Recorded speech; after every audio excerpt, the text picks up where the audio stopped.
This is an overview of the Persuasive Essay Draft, Milestone 1, Assignment 5-6.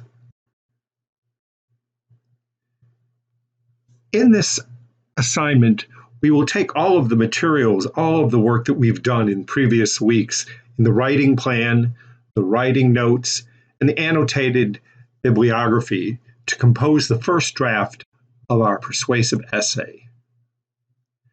Critical elements, the requirements of this essay include an introduction, which will contain a thesis statement, body paragraphs, which will contain some of your research, an opposing viewpoint, and a conclusion.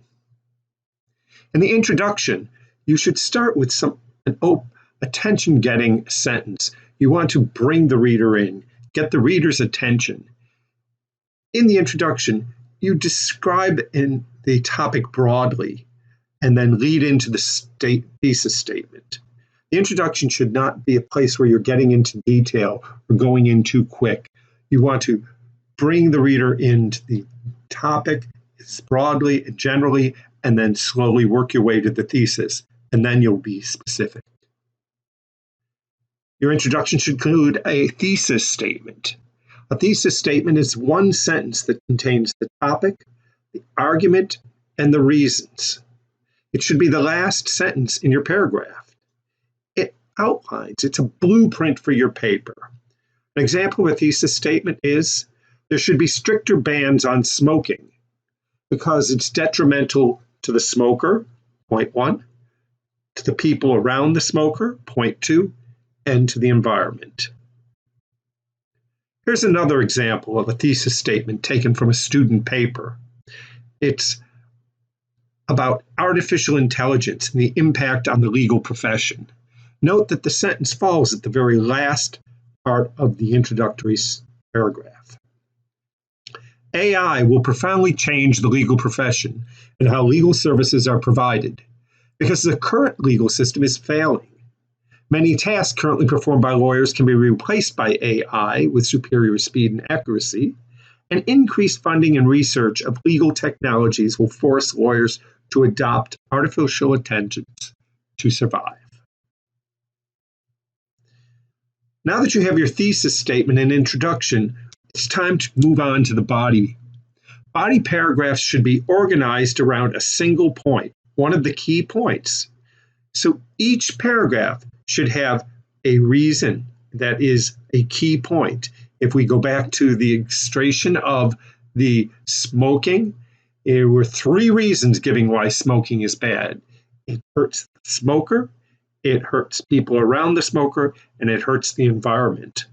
So paragraph 1 might be centered around why it's bad for the smoker. The next paragraph might be why it's bad for the people around the smoker. And then a third paragraph would be why it is bad for the environment. When we look at the structure of the paragraphs, we're specifically looking for our key point, which should be your first sentence, that topic sentence, and information or illustration. And that refers to, that I refers to the research you've done. And then the explanation. This should be most of the paragraph. It's your interpreting and you're giving your ideas on this point. So PI, point, illustrate, explain.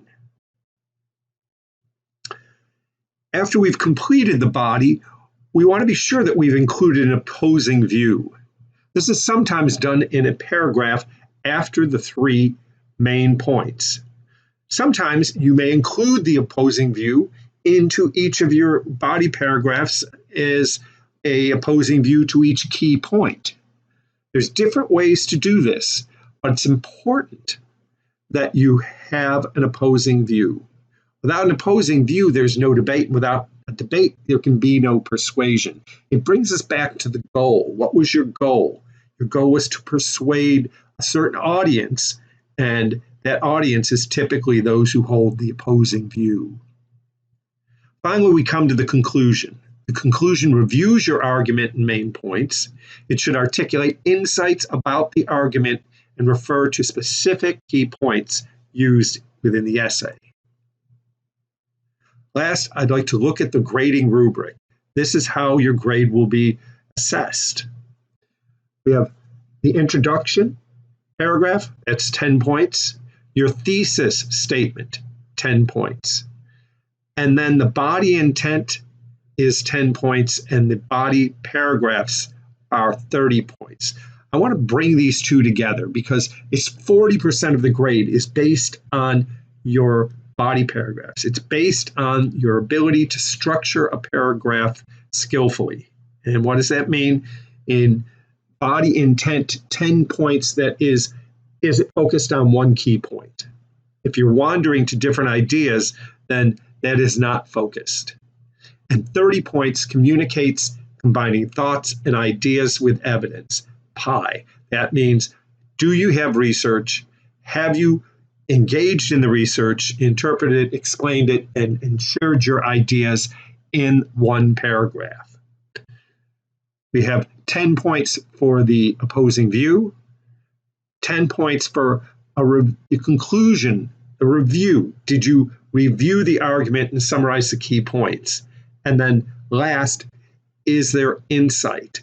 In the conclusion, we do want to restate the main idea and touch on the key points, but we also want to remind the audience of our position, of the perspective. We want to add some insight. We want to not just repeat what we said, but share what was said, share the main ideas, and add some perspective in that conclusion. And last, of course, is articulation, which is the writing. Finally, just a few requirements. It should be a Microsoft Word document, double-spaced, 12-point Times Roman, 1-inch margin, check for errors. And while there's no page count noted, the final essay in 2 weeks requires it to be 5 to 7 pages long, so keep that in mind.